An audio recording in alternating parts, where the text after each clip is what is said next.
friends. We're so glad you could attend. Come inside, come inside. Welcome back to The Price of Business. I am your host, Kevin Price, talking to you about you and your business. And I'm going to go straight to my friend Lynn Fisher. He, of course, he's with the folks over there at Baker Communications. Lynn, welcome to the program. Hey, Kevin, thanks so much. Good to be here. Hey, tell me real quick, first of all, what you got lined up for us here on today's program. Well, today I'm very excited. We're going to be talking about the importance of asking questions. It's a fundamental building block for any good salesperson, but it's often the one thing that a lot of seasoned salespeople overlook, and we've got an incredible guest with us today that I'll introduce in just a minute. But I have, since this is the topic of today's show, asking important questions, let me ask you a quick question, Kevin. If you had to choose what's more important, which would you choose, having the right answer or having the right question? Having the right question. You know what? I know it was a little bit leading, but you're absolutely right. Your powers of deduction are right on point. Life is not about the answers. It's really about the right questions. And a lot of times salespeople think they have all the right answers. And you know what? Sometimes they do because they're so focused on Hey, Lynn, I spent a lot of time in sales and in sales training, so I do have a leg up that's a little contrarian, I guess you could say. So I'm glad I answered it right, because it sounds silly coming out of my mouth, but I know it's the truth. So anyway, go right ahead. Exactly. It's the simple things. And, you know, most salespeople think they have all the right answers, and they do because they're always trying to sell something on their agenda.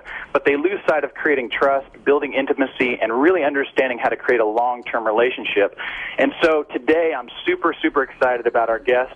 We literally have a sales rock star in our hands today. Mike Maidenberg is joining us, and he's been the #1 sales rep for the last 3 years in a row with AutoNation, selling Mercedes-Benz products and services. Now, that's #1 out of 21,000 sales reps, which is absolutely incredible. And, you know, to make #1 just once is a feat in of itself, but 3 years in a row, I think we're calling that a three-peat, right, Mike? That's what we'll call it. Yeah. Great. So, Mike, tell us a little bit about yourself, what it means about being #1, and what brought you to that spot 3 years in a row. Absolutely. First of all, I want to say hi, Kevin. Thanks for having me on. Thank you. Glad to have you here today. Absolutely. So, you know, I would say my first goal wasn't to be #1. My first goal was to make the client feel at ease. My sales approach is very different. I mean, besides my charming, you know, personality, my great looks, I actually try and ask the right questions. I mean, you know, for me, when they come in that dealership, I watch the rookies make the same mistake. They grab the keys, they run them out to the car, they out driving the car, and I'm totally different. You know, I take them to my desk, and we just sit down and we talk. We become friends. I make the car sale secondary. Yeah, it's all relationship-driven, really, isn't it? Absolutely. You know, I mean, you know, the questions that I ask, too, sometimes the customer actually looks at me like they're a little surprised by the question, and they realize that these questions are really about trying to help them, just not trying to close them as soon as they walk in. It could be simple as something as, you know, what did you like about your last car? What did you not like about your last car? You know, what do you want in your next car? Little questions that they haven't heard at most car dealerships. Right. They're used to being sold the car that the dealership has too many of, or has been there too long. That's right. Those are the two overriding. Go ahead. Kevin, you're absolutely right. I mean, there are times I actually downsell. You know, they come in for car A, which is, you know, $100,000, and I roll them in a $75,000 car because I listened to what they said, I listened to their needs, and I realized that they thought they wanted that car, but maybe they're not on the right car. Don't always try and do that, but a lot of times that's the right thing to do.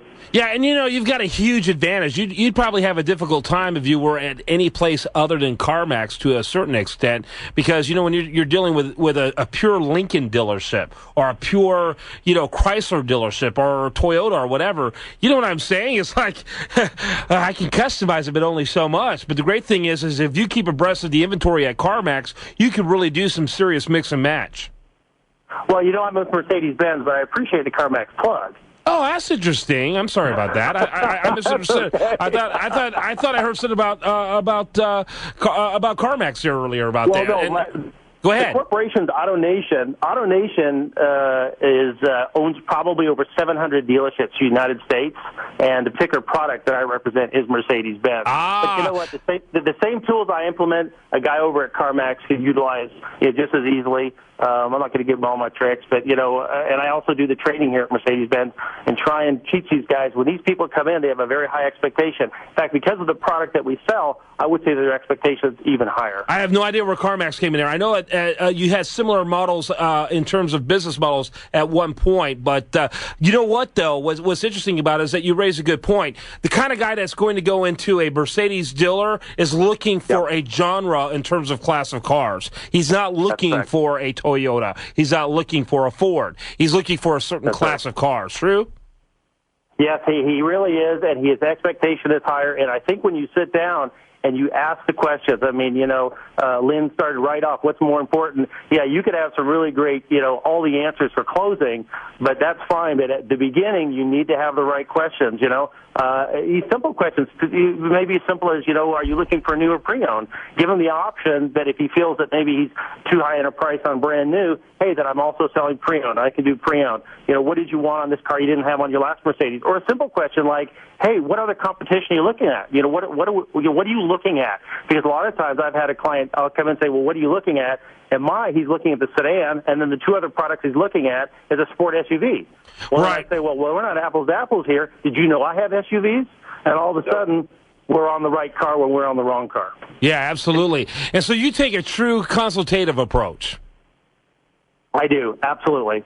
Yeah, and everyone, that's kind of a nice little buzz, and people try to do that thing to a certain extent. But, it sounds like you've got that down to an art form. And the objective isn't to hurry up and get a person into a car, but to take whatever is necessary time to find out what kind of car the person needs.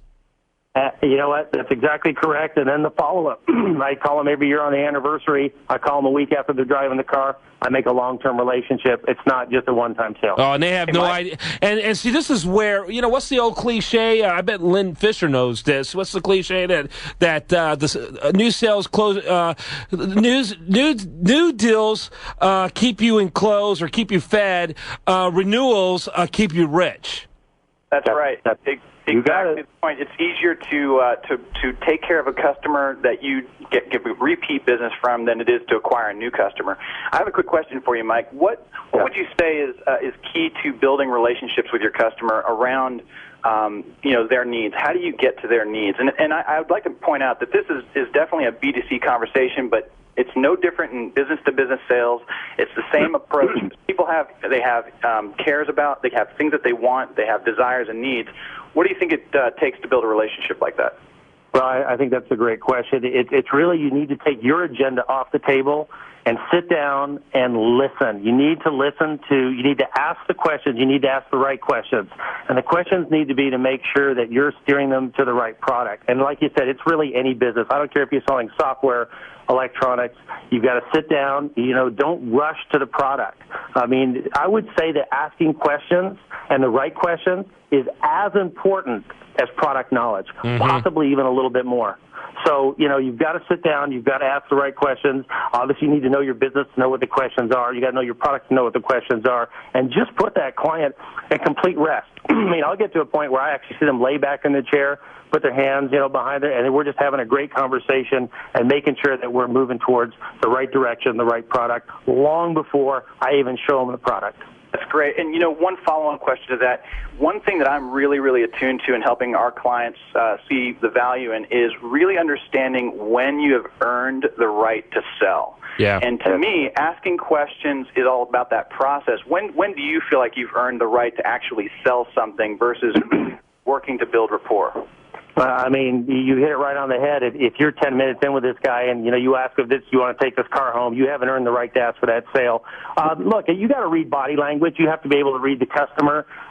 It could be an hour into it. It could be the next day. It's hard to say, but at some point that customer is going to start giving you feedback that you're on the right car.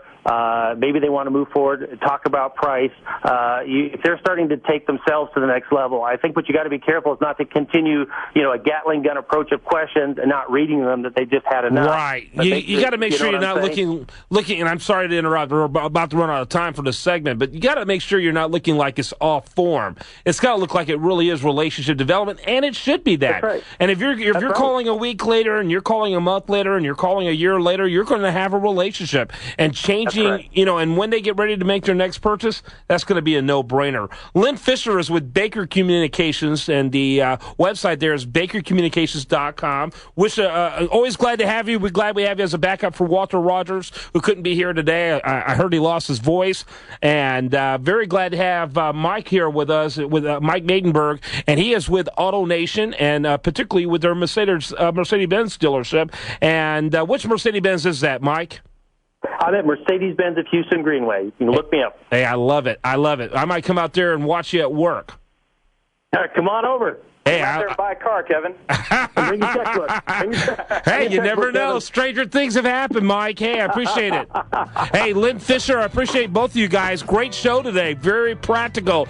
I had a mentor who said it's all about three things: relationship, relationship, and relationship. And these guys demonstrate it every day. This is The Price of Business. CNN 650, CNN650.com.